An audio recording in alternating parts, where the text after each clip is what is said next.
اب زید کا فرض ہے کہ اپنے دعوے کو ثابت کرے کہ بٹوارے میں شہید ہونے والے مسلمانوں کی تعداد 50 لاکھ تھی، مسلمانوں نے مدینہ مشرکین سے جنگ کر کے چھینا تھا، اگر نہیں تو وہ اپنے الفاظ واپس لے اور قوم سے اپنے جھوٹ پر معافی طلب کرے۔ اگر وہ ایسا نہیں کرتا تو یہ بات صادق آئے گی کہ زید کے جسم میں ضیاء کی روح قابض ہے کہ وہ بھی اپنے مکروہ چہرے کے ساتھ قوم کے سامنے آ کر جھوٹ بولا کرتا تھا، اور باوجود کہ اس یہودی گماشتے کے سارے جھوٹ پکڑے بھی جاتے تھے، لیکن وہ اس قدر ڈھیٹ تھا کہ اپنے جھوٹوں کی نہ تو قوم سے معافی طلب کرتا تھا اور نہ ہی جھوٹ بولنے سے باز آتا تھا۔ یہی حال آج زید کا ہے۔ اس کا ایک اور جھوٹ یہ بھی سن لے کہ ایک جگہ کہہ رہا ہے روس کی ساری بندرگاہیں سردیوں میں منجمد ہو جاتی ہیں، جبکہ اس احمق کو اتنا بھی معلوم نہیں کہ روس کے پاس گرم پانیوں کی بندرگاہیں اناپا اور نوروسسکی بحرہ اسود میں ہیں، اور وولڈی ووسٹوک کی بندرگاہ بھی گرم پانی کی ہے جو بحر الکاہل سے ملتی ہے۔ کبھی افغانستان میں ایک وقت میں 5 لاکھ روسی فوجیوں کے ہونے کا دعویٰ کر رہا ہے، اس مسعود کو پاکستان کا وفادار اور محبت کرنے والا کہہ رہا ہے، جس کی پاکستان سے نفرت اور انڈیا دوستی کا حوالہ دے چکا ہوں۔ زید جماعت غیر اسلامی، حمید گل تبلیغ کی جماعت اور دیگر رجعت پسند پاکستانی عوام کو ہمیشہ جھوٹ کی بنیاد پر یہ باور کروانے میں مگن رہے کہ افغانوں نے ہم پاکستانی مسلمانوں کی جنگ کی ہے، اور کیونکہ روس کا اصل ہدف پاکستان تھا تو سوال یہ پیدا ہوتا ہے کہ کیا پاکستانی 71 یا 65 میں مسلمان نہ تھے کہ ہمارے افغان مسلمان جو ہیں وہ ہماری مدد کو آتے؟ چلو جنگ نہیں تو کوئی اخلاقی مدد ہی کرتے۔ اس کو کہتے ہیں کہ جھوٹ اتنا بولو کہ سچ کا گما غالب آ جائے، یعنی یہ بے شرم لوگ اس افغان فساد کی تحسین و تعریف کر رہے ہیں جس کے باعث ساری امت مسلمہ اور خاص طور پاکستان متاثر ہو رہا ہے، اور ضیاء حمید گل جماعتی وہابی امریکہ کے مفاد کی جنگ میں شاہ سے زیادہ شاہ پرست ثابت ہوئے کہ اس میں پاکستان کی سالمیت کو بھی داؤ پر لگا دیا، اور آج قوم کو بیوقوف بنانے کے لیے جھوٹ مکر منافقت سے کام لیا جا رہا ہے۔ جو افغان دہشت گرد اپنے وطن کو ملیا میٹ کرنے والے ہیں ان کو پاکستان کا وفادار کہا جا رہا ہے، جبکہ حقیقت اس کے برعکس ہے کہ جو اپنی مٹی کے وفادار نہیں وہ کسی اور کے ساتھ کیسے وفادار ہو سکتے ہیں۔ کل یہ دہشت گرد بذریعہ پاکستان سی آئی اے کا مال کھا رہے تھے تو آج براہ راست سی آئی اے کا مال کھا رہے ہیں۔ دلچسپ اور امر یہ بھی ہے کہ ہمارے تعلیمی نصاب کی تاریخی کتب میں افغانوں کو ہیرو لکھا جاتا ہے اور انڈیا کی کتب میں افغانوں کو چورو ڈاکو لکھا جاتا ہے۔ اس پر بھی ہمارے عظیم افغانی مسلم برادر پاکستانیوں کو حقارت سے دالخور بدصورت سے آپوس کہتے ہیں، دشمن میں ماں پاکستانی دالخور کہتے ہوئے ہمارے قومی پرچم کو نظر آتش کر دیتے ہیں اور ہندو دوست داروں کا ورد کرتے پھرتے ہیں۔ کہیں داغ پاکستان دشمن ماں پریدا کور کا شور مچاتے رہتے ہیں۔ بہرحال حقیقت یہ ہے کہ پاکستانی قوم نے گزشتہ 3 دہائیوں سے جو افغانوں کا بوجھ برداشت کیا، جس کو کا انعام افغانوں نے جو دیا وہ سب کے سامنے ہے۔ تقریباً 100 سال قبل مسلمانان ہند اپنے ترک بھائیوں کی مدد کے لیے گئے۔ ترک قوم آج تک اس کو قدر کی نگاہ سے دیکھتے ہوئے پاکستانیوں کی عزت کرتے ہیں، اور زید کے عظیم افغان جہادیوں کا پاکستان دوستی کا حال یہ ہے کہ کابل میں اگر کوئی سائیکل سے گر جائے تو اس کا الزام بھی پاکستان پر دے کر پاکستانی سفارت خانے کو جلا دیتے ہیں۔ زید اور حمید گل اس قدر ڈٹائی سے جھوٹ بولتے ہیں کہ کوئی بھی افغان جہادی پاکستان کے خلاف نہیں، جبکہ مسعود کتنا بڑا پاکستان دشمن تھا اس کا مختصر احوال پیش کر چکا ہوں۔ وہابی سیاف اور اخوان المسلمین کا پیروکار برہان الدین ایک اذیت پسند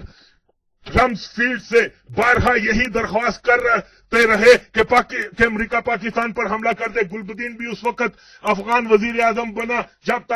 جب وہ پاکستان مخالف مسعود سیاف ربانی کے ساتھ شامل نہ ہو گیا۔ گلبدین بھی جب وزیر اعظم بنا تو اس نے افغانستان کی ساری ناکامیوں کا ذمہ دار پاکستان کی افغان مداخلت کو ٹھہرایا۔ ترکی نجیب جب پاکستان کی مداخلت پر بیان بازی کرتے تھے تو گلبدین مسعود ربانی سیاف یہ کہتے تھے جی نہیں، پاکستان تو ہماری مدد کر رہا ہے، مداخلت نہیں کرتا۔ اور جب یہ لوگ خود کابل میں حکمران بنے تو ترکی اور نجیب کی بولنے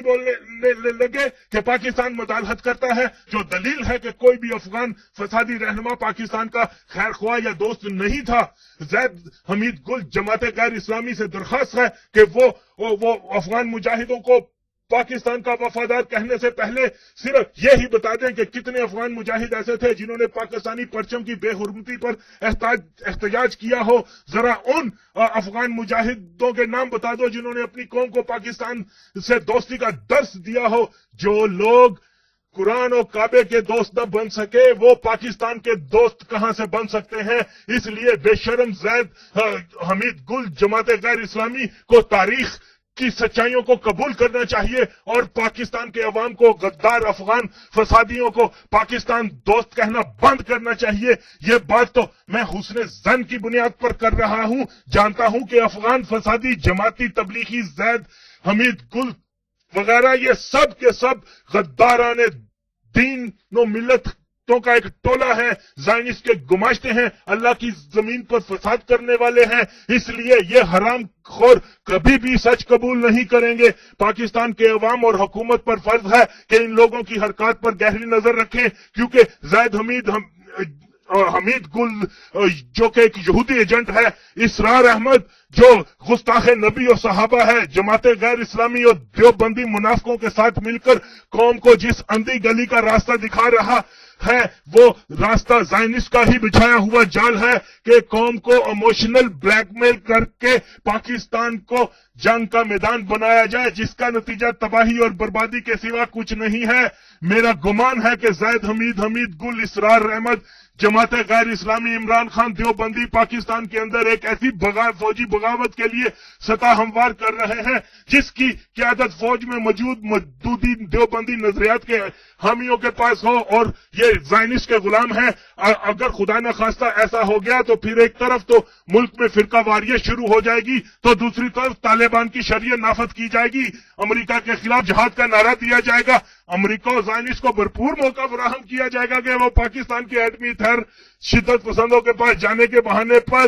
وہ اپنے ناپاک مقاصد پورے کر سکیں جس کے لیے القاعدہ، جماعت اسلامی، دیوبندی، طالبان کی تشکیل دی گئی تھی. 11 ستمبر کا ڈرامہ رچایا گیا تھا. تو پاکستان کو بچانا ہے تو پہلے وہابی دیوبندی مافیا کا اثر ختم کرنا انتہائی ضروری ہے اور خاص طور پر ان کو پاک فوج اور دیگر حساس اداروں سے نکالا جائے، کیونکہ وہابی دیوبندی مودودی عقائد رکھنے والے جرنل سے لے کر عام مولوی تک ایک نقطے پر قائم ہے کہ پاکستان کو وہابی طالبانی ریاست بنایا جائے اور جو کوئی بھی ان کے عقیدے پر نہیں ہے وہ واجب القتل جانتے ہیں، چاہے وہ اس کے لیے سارے عوام کو ہی کیوں نہ مار دیں. اور یہ لوگ پاکستان میں دہشت گردی کرنے والوں کو اسلام کا سپاہی جانتے ہیں، ان کی مساجد میں دہشت گردوں کی فتح کی دعائیں کی جاتی ہیں. مالاکنڈ کا کمشنر جو کہ تبلیغی جماعت کا رکن تھا، اس نے سواتی طالبان کے ساتھ مل کر پاک فوج کے کمانڈوز کو شہید کروایا. اصول تو یہ تھا کہ اس غدار کو سر عام پھانسی دی جاتی، مگر وہ آزاد ہے اور یقیناً اب بھی دہشت گردوں کی مدد کرتا ہے. اس طرح سے تمام وہابی دیوبندی جو جس ادارے میں بھی ہیں وہ پاکستان پر حملہ آور CIA کے وہابی سلفی دیوبندی دہشت گردوں کے حامی ہیں، ان کا ہم عقیدہ ہیں، وہ ان کے نظریاتی ساتھی ہیں. پاکستان پر اپنا عقیدہ اور نظریہ لاگو کرنے کے لیے یہ لوگ ظلم کو اسلام کہتے ہیں. ہنوز پاکستان کے عوام نے ان کی بربریت کا وہ نمونہ نہیں دیکھا جس کے لیے نبی حضرت محمد صلی اللہ علیہ وسلم نے امت کو صدیوں قبل آگاہ کیا ہوا ہے. اس لیے ہر محب وطن پاکستانی کا فرض ہے کہ وہ ان دشمنان دین و ملت کی جنگ کو وزیرستان یا سوات تک نہ سمجھیں کہ دیوبندی وہابی زائنسٹ کے نوکروں نے ہمارے وطن عزیز پر حملہ کیا ہوا ہے. اس دشمن کے مورچے پاکستان کے ہر گلی محلے میں مساجد و مدارس کی شکل میں موجود ہے. کون نہیں جانتا کہ بے شمار خودکش حملہ آور وہابی دیوبندی مساجد و مدارس سے نکل کر مسلمانوں کو قتل کر رہے ہیں. تو جناب خودکش حملہ آور فیکٹریاں پورے ملک میں موجود ہیں تو ذات کی منافق پھر عیاں ہو جاتی ہے کہ یہ بندہ انتہائی مکاری سے دہشت گردوں کے سرپرستوں کو یعنی حمید گل، لعنتی اسرار اور جماعت غیر اسلامی دیوبندیوں کو بچانے کی ناپاک مہم چلانے کی صحیح میں ہے اور پاکستان میں دہشت گردوں کے اصل کرداروں کو بے نقاب نہیں کر رہا بلکہ یہ ان کے ساتھ مل کر قوم کو گمراہ کر رہا ہے. تو یہ تھا کہ ہم آہستہ آہستہ نیچے اترتے ہوئے گوادر کی بندرگاہ تک پہنچے کیونکہ سوویت یونین یا رشیا کے پاس جتنی پورٹس ہیں